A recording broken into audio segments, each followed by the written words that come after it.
Hey, what's going on? Come on, look at the camera. What's wrong? What's wrong? You want to get down? Hi, this is Shackleton the Explorer, who I think he wants to get down. I'll let him down in a minute. He was purring away, and then he starts to complain. So he's a very conflicted cat. Oh, okay, so, yeah, I'll let him down. Okay, there you go. There you go. Doesn't want to be on the video today. I just gave him extra treats and stuff, and he thinks there's more coming. So I want to talk about the rise and fall of rationality in language. You know, there's this feeling that many of us have that discourse and logical, argument and discussion and governance are kind of slipping, or they've slipped significantly. We're getting less rationality, and we're getting more chaos. We're getting more disruption. There's a recent peer-reviewed study, which I'll talk about, which looks at words that are used in books, and it also Google searches, and in terms of the books, it's both in fiction and nonfiction, and they've looked at usage for over a century, and they've parsed the words into, for example, they've compared the word I to the word we, the ratio of those two words, the usage. So they found that the emphasis of language is actually going more to the individual now, as opposed to the collective, the we. So, rights of the individual, superseding, rights of the society, rights of the collective, things like that.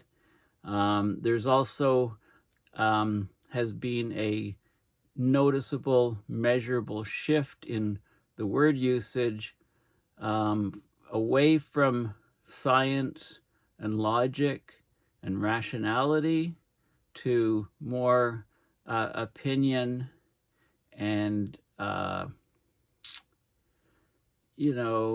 intuition, if you like, feeling. And again, that's all connected to the rise of the I and the fall of the we, the collective.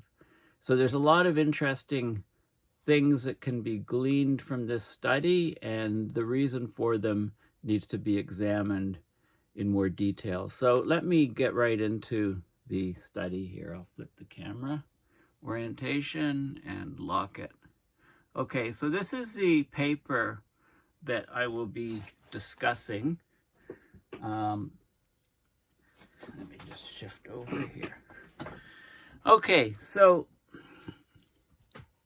there was an article that came out just a few days ago, or last week, or actually it was about a month ago.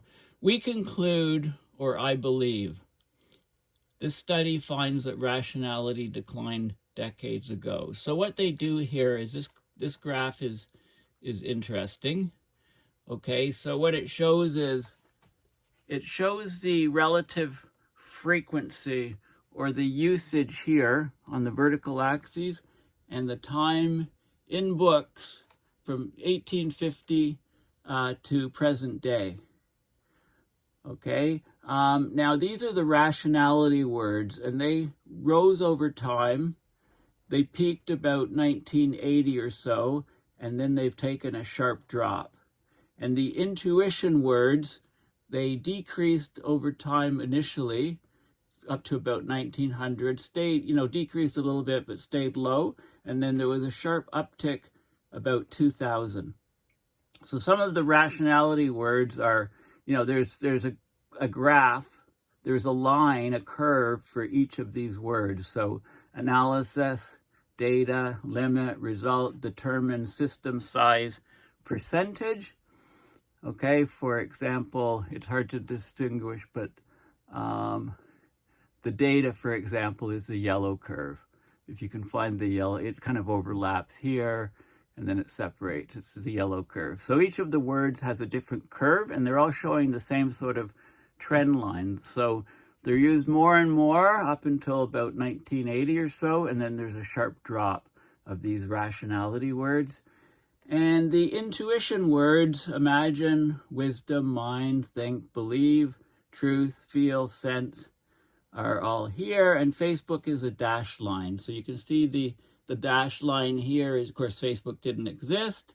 And then Facebook comes into being, and there's a very sharp spike here in Facebook. Okay, so this is one of the key findings of the paper. This was a study by scientists from Wageningen University and Research, or WR. This is in the Netherlands, and Indiana University. They've discovered that the increasing irrelevance of factual truth in public discourse is part of a groundswell trend that started decades ago. So while the current post-truth era, and I don't like it being called the post-truth era. I mean, what I see is, you know, we obviously need to rely on science more and more, not less and less. But there's one whole political party, political side that is predominantly brought up this whole idea of post-truth error. So, you know, it's outright lies. I mean, call it what it is. And it's dominant. You know, propaganda stretches the truth by any, you know, it doesn't matter who uses it, what political party, right, left, center, up, down, you know, it doesn't matter. Propaganda, of course, is most effective when it's not completely false, when it's not completely made up, but it very much stretches the truth. It takes something that people know is true, and then it expands it to something absurd, and it's very effective in wartime and very effective for building up coalitions to support one's point of view. I mean, it's everywhere. We have to guard for it. We have to inoculate ourselves for it. But, you know, many would say that the post-truth era has taken many by surprise.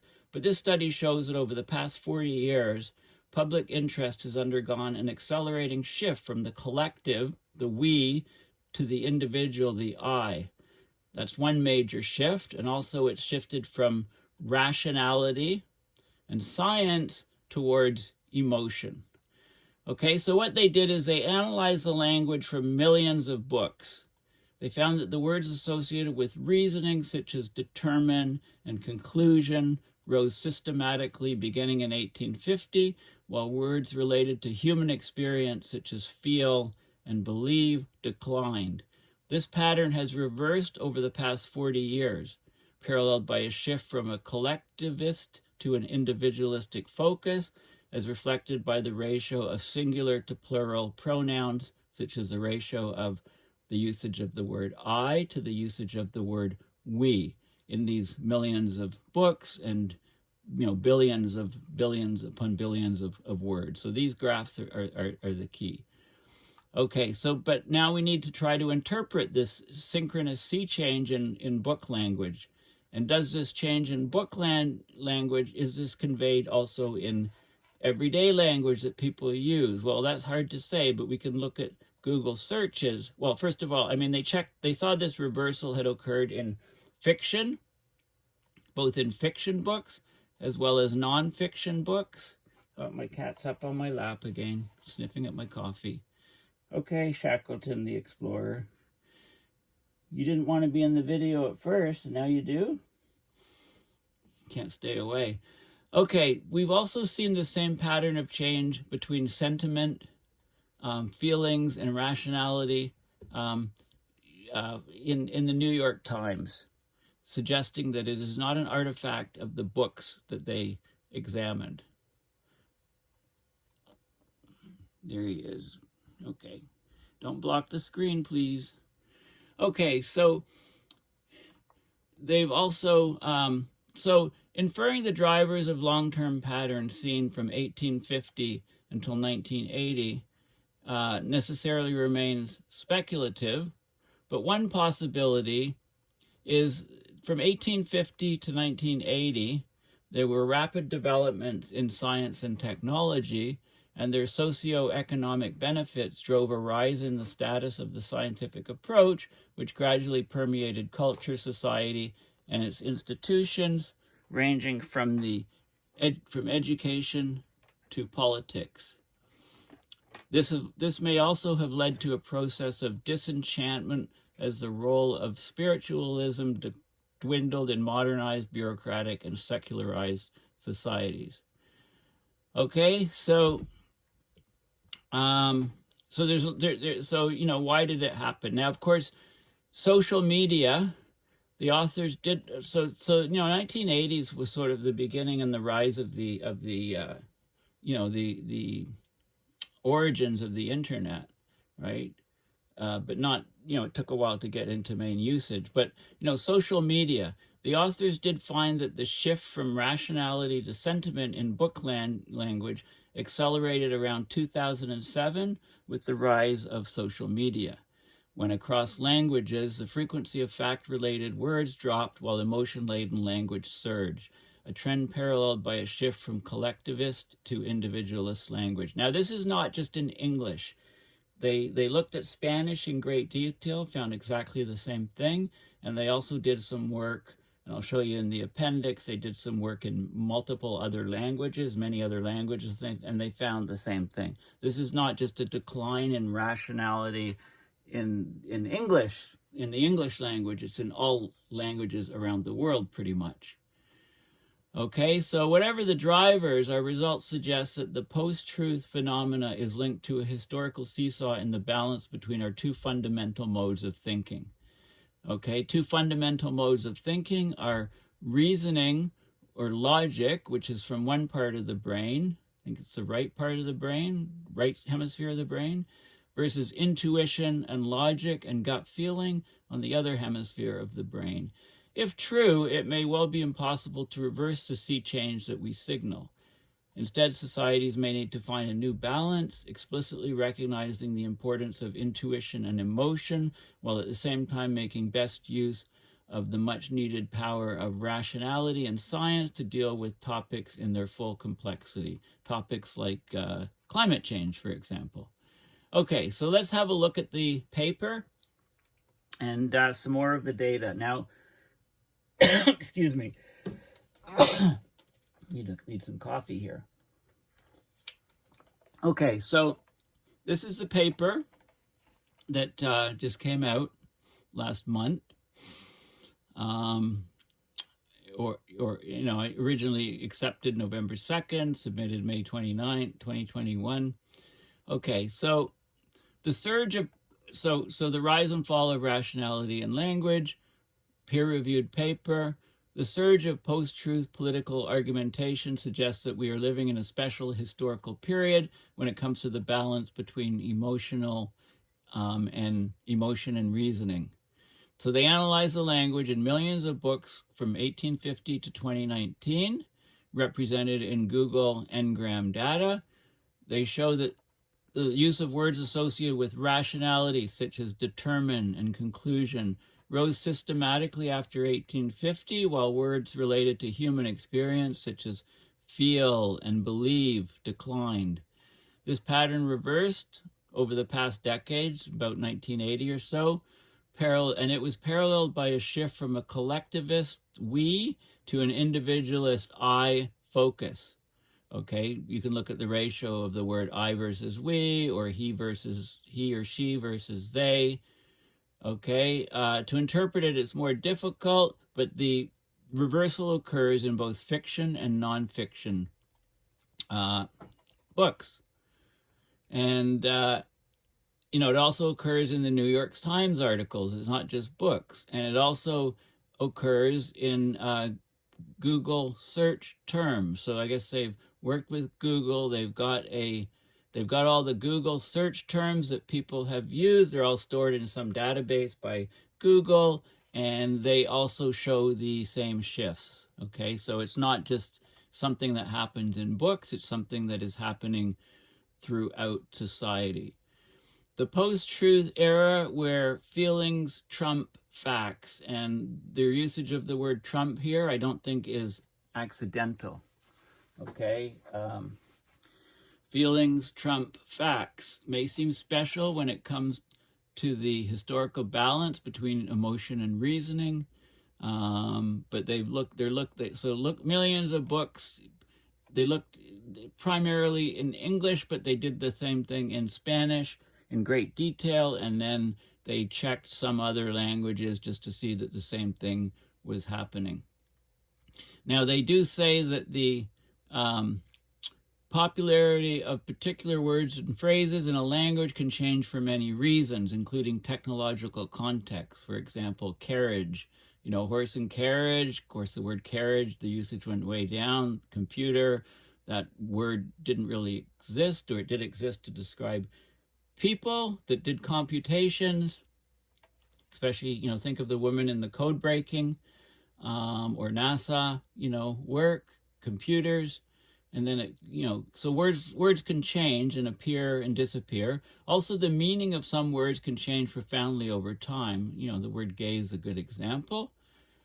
But nevertheless, across large amounts of words, lots of words, patterns of change in frequencies may to some degree reflect changes in the way people feel and see the world, assuming that the concepts that are more abundantly referred to in books in part represent concepts that readers at the time were more interested in. Okay, so they looked at the long-term dynamics in the frequency of the 5,000 most used words in English and Spanish in search of indicators of changing worldviews. They separated fiction and nonfiction and looked at them separately, and they looked at in the New York Times, and then also the changes in Google searches. Okay, so let's have a look at the data. Okay, okay, so this is all of so this is the time frame, 1850 to present day, on all of these curves. Okay, so they did a principal component analysis, and that looks at the main variance in a large database. And what they found is that, so this is the, English, all fiction, nonfiction. Okay, the changes. This is the first principal component, PC1 if you like. And Spanish, similar curve, English fiction, and English excluding fiction. And then they looked up the sentiment words. Okay, so the sentiment words in all of English declined and then went up more recently, turning at about 1980 or so. The intuition-related words, followed the same thing as the sentiment words. So intuition and feeling words, and the rationality-related words, increased pretty steadily, and then had a sharp drop here in the 1980s. This was the same thing was seen in Spanish, in English fiction. That effect was seen, not quite as pronounced here, and in English nonfiction, very, very sharp and strong pronounced curves. Okay, so the data is there, and I will show you some of the appendix, and it's got other languages and so on in it. Okay, so they also looked at, so there's something called the ANU, Effective Norms for English Words. Okay, it's to do with the valence or the pleasantness associated with the word. So words that are considered low valence or low pleasantness, words like torture, rape, terrorism, are examples. Words that have high pleasantness, like vacation, enjoyment, free. So they studied those type of words. There was some models of human emotions included an orthogonal affective dimension of arousal, which can be evoked by words going from low arousal, like low arousal, dull, seen, asleep, to high arousal, rampage, sex, tornado. Okay, and you can see, tornado, rampage, catastrophe, words like that are used in headlines. You can see, those are like high arousal words. They really get the emotions riled up. And yeah, so they looked at all of those things as well, and they looked for patterns. So these are the sort of the classes of concepts related to a personal, this is personal, the top row of the view. So personal view of the world versus a societal view of the world. So words scoring highest on the surging, words that surged on the axes recently. Okay, so you can see a drop of words and then a surge, an increase of words and then a drop. These are the emotion words. These are the rationality words. So with the surge of the emotion words, like angry, look, walk, unexpected, okay? There's all kinds of different words in here, and these are on the surging scale, and those are to do with very much to do with the I. I do this, I shower, I eat, I walk, etc. Whereas the words that collapsed in usage are the words on the we or the collective. Secretary, state, report, year. Okay, these words really went into sharp decline. These words went into sharp rise. The rise of the I, the collapse of the we. Now, in terms of sentiment, the words correlating most positively to sentiment, and they have words here, drank, polite, all these different words, slept, whereas the words correlating most negatively to sentiment, deputy, Congress, so politics and, demonstration, department, okay, bureaucracy, organization of society, etc. The collective we words declined greatly. And then words declining before 1980 and rising after 1980. So that would be going this guy right here, the intuition or the feeling-based words. So these words declined and then rose, perfect, understood, beautiful, spirit, right? The emotional type of words, cheering, joy, surprised, appetite, cheer, happy. Those sort of words have been greatly on the rise after 1980, whereas the words that were rising before 1980 and declining are the scientific words, area, program, indicate, available, development, technical, million, addition, maximum, responsible, laboratory, equipment, budget, right? Any words connected with science, they were on the rise before 1980 and they declined after 1980. So those are the logic or rationality-based words. So yeah, our society is becoming less rational, if you look at these words. And then there's different, they tried to correlate different things, and like, for example, and then they examined specific things. Like this is the I, these are ratios now. So they took the frequency of singular pronouns, like I, divided by the frequency of plural pronouns, like we. So I over we ratio. Here's the I over we ratio over time. Again, it's the 1850 to present day. So the I, kind of declined, and then it's had a sharp rise. My versus our, right? This is again the individual versus the collective. Very sharp, drop here. I wonder I guess these two drops here are World War I and World War II, right? Interesting. So my dropped a lot during the war, as it was the war, you had to band together, and it was our country, our battles, and it wasn't just my. So there was a sharp drop here during World War I, World War II of these words. But in general, the trend has been sharply upward here. Or you could do she or he, that ratio of those words over they, or the ratio of her or his over their, and you can see the same sort of trend in all of these words. And this occurs pretty much in Spanish as well. and it occurs in fiction as well, English fiction, and English nonfiction. You know, you can see the trends are kind of not so much with these ratios, but because these words are, you know, the usage of these words are much less in science and logic, but they're, you know, you can see the trend, my versus our. So the relative frequencies of singular to plural pronouns has changed. They look at fiction versus nonfiction. Here's the New York Times curve, very similar to the book curve. English, all with fiction and nonfiction. Spanish, all English fiction and English nonfiction. Very sharp curve. Okay, so there's lots of data here. This is some statistics of the use of words, showing the same thing. So the outlook,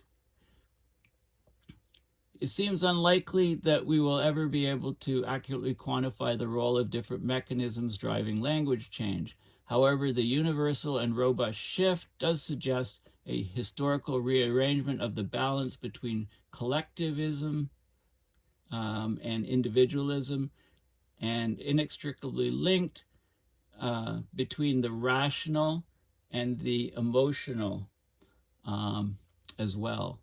So they looked in the books, they looked in the New York Times, they looked in Google search queries, and they got the same thing. So this seems to be a reflection not of books or discussions, but a reflection of society as a whole. And this is consistent with the idea of the post-truth phenomena, you know, which is linked to a historical seesaw in the balance between our two fundamental modes of thinking, right? The rational or logical thinking versus the emotional or intuition or gut feeling thinking. Okay? If true, it may well be impossible to reverse the sea change that we see, in other words, to try to increase the rationality in society. Instead, societies may need to find a new balance, explicitly recognizing the importance of intuition and emotion, while at the same time making best use of the much-needed power of rationality and science to deal with topics in their full complexity. Striking this balance right is urgent, as rational, fact-based approaches may well be essential for maintaining functional democracies and also for addressing global challenges such as global warming, poverty, and the loss of nature. Okay, so this is a very fascinating and interesting paper. I highly recommend that you just Google the title and read it yourself in its entirety. And there is an appendix here, supplementary material, you know, about the analysis, more about the Google book stuff and the trends, the top 5 words that are in the different categories. And I'll just go through a little bit and look at the graphs. So there's a lot of the similar graphs. You know, they do specific words like this has to do with beliefs. So belief words, the words are all here: spirit, imagine, wisdom, wise, you know, those sort of things. Beliefs, drop, rise, the senses, the body, you know, a lot of it goes to the my or I versus we, you know, it's the interest in the body. These are the pronouns and activities, for example, of people. And then, okay, that was English. This is Spanish, same sort of trends. You know, they give examples. So science and technology words that are going out, science, technology, scientific, chemistry, etc. These words are all on the decline in the English language. The quantification words are on the decline. Business and economy words, social organization words, okay, time and place words, okay. These are being replaced by the you know, emotional words. Here's science and tech in particular, quantification. So these things are all looked at separately in English and in Spanish. And then these are the you know, so the cognition mode. So the idea that the personal versus society groups of words may also correspond to two types of thinking that have been shown to represent fundamentally different cognitive modes of operation, the way our brain works. System one is thinking fast, loosely. It's intuition. It's like, you know, you see something, you can make an instant decision. You meet a person, you make an instant decision. You like them, you don't like them. This person's, you know, not going to lie to you, or this person can't be trusted, etc. So this is the system one, thinking fast, using intuition, versus system two, thinking slow, thinking like loosely, rationally, versus intuitive. Okay, so, you know, and then they had different flag words, like system one flag words, like to do with beliefs and senses. So spirit, imagine, wisdom, wise, hunch, mind, suspicion, believe, think, trust, faith, etc. Whereas the system two flag words are related to the science and tech and quantification. Okay, so these words are going out. Okay, so this is interesting. So they clustered the word. They looked at the New York Times data. These are, and they did this, these are the New York Times words as they did for the books, and they found it very similar. I think they did some other countries too here. Where did the other countries come in? I'll just scroll down. There's a lot. I can't cover this whole thing. But anyway, they have loads and loads of data. English, I'll just keep going. Oh, here we go. So they looked at, these are the intuition words going up in American, British. Okay, they looked at the US, they looked at British, they looked at German, they looked at Spanish in great detail, they looked at French, and they looked at Italian, and they looked at Russian. So it's the same here. And this is the, so these are the thinking or feeling words, the intuition words, right? Dropping, all increasing, they all go up at about the same time, you know, as the internet took off, social media took off. And then you have the rationality words, you know, analysis, data, limit, etc. And I showed you this curve earlier. So this is American, this is British, this is German. It's funny, the German drop seemed to be a bit later, right? The peak of the curve, more maybe to do with the take up of internet.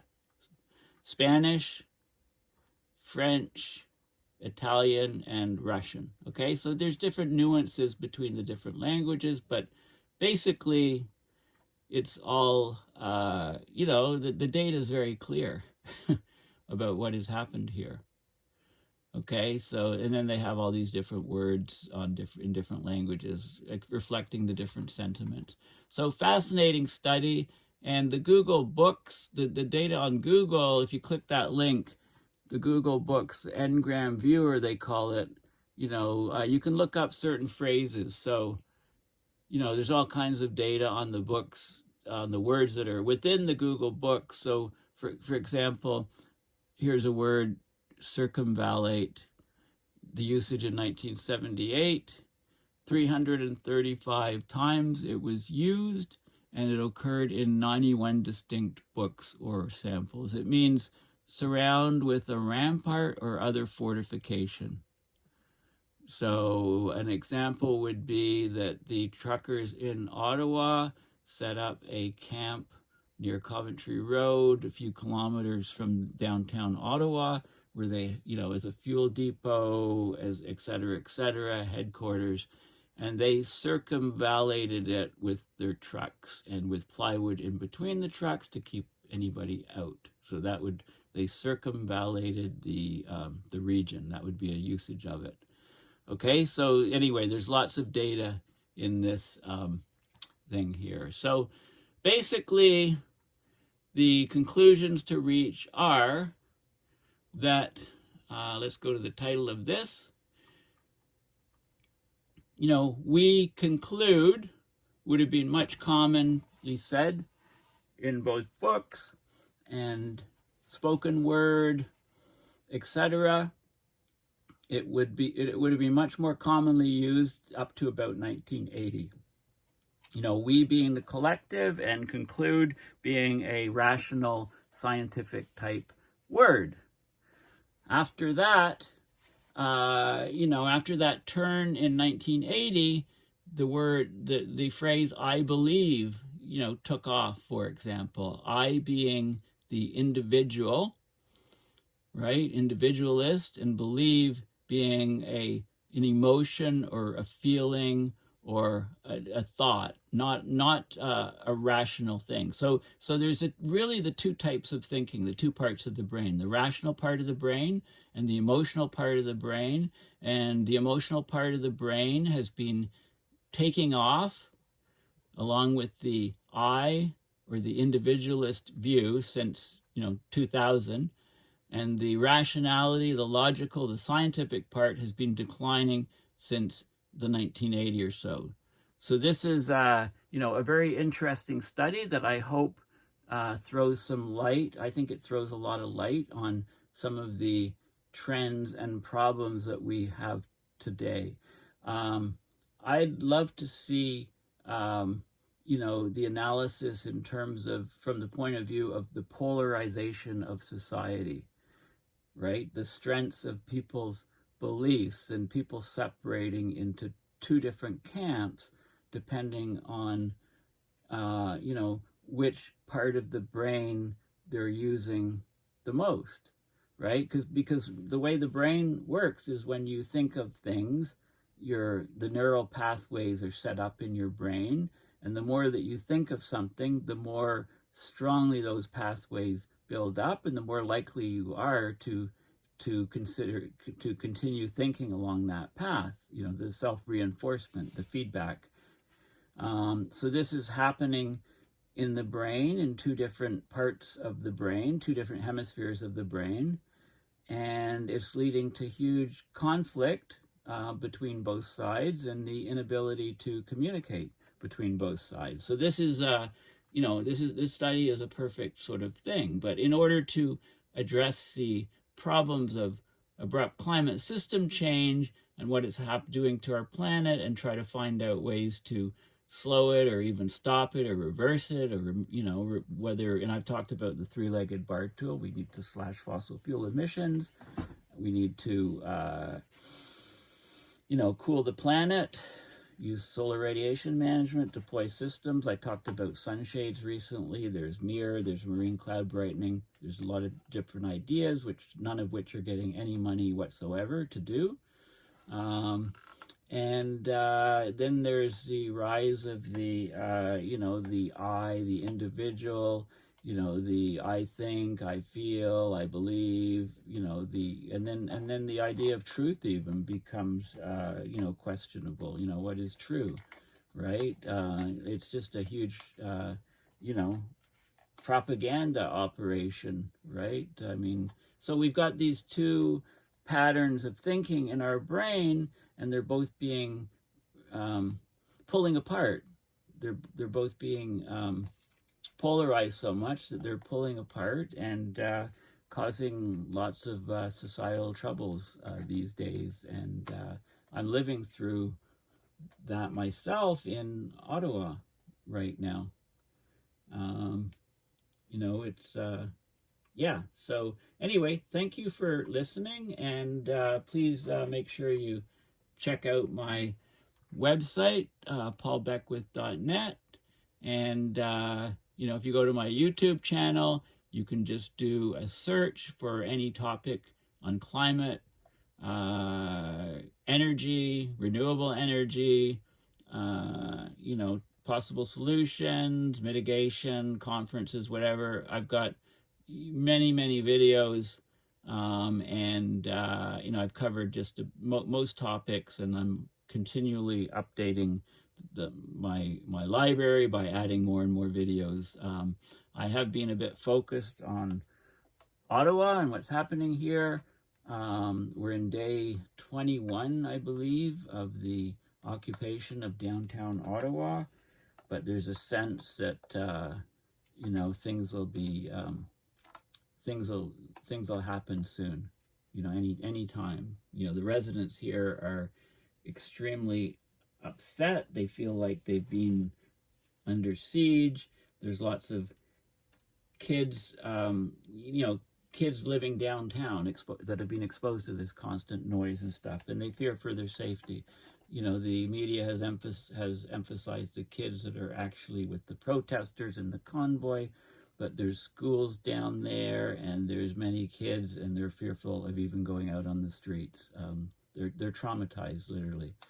Okay, well, thank you for listening, and now that we see what is happening with the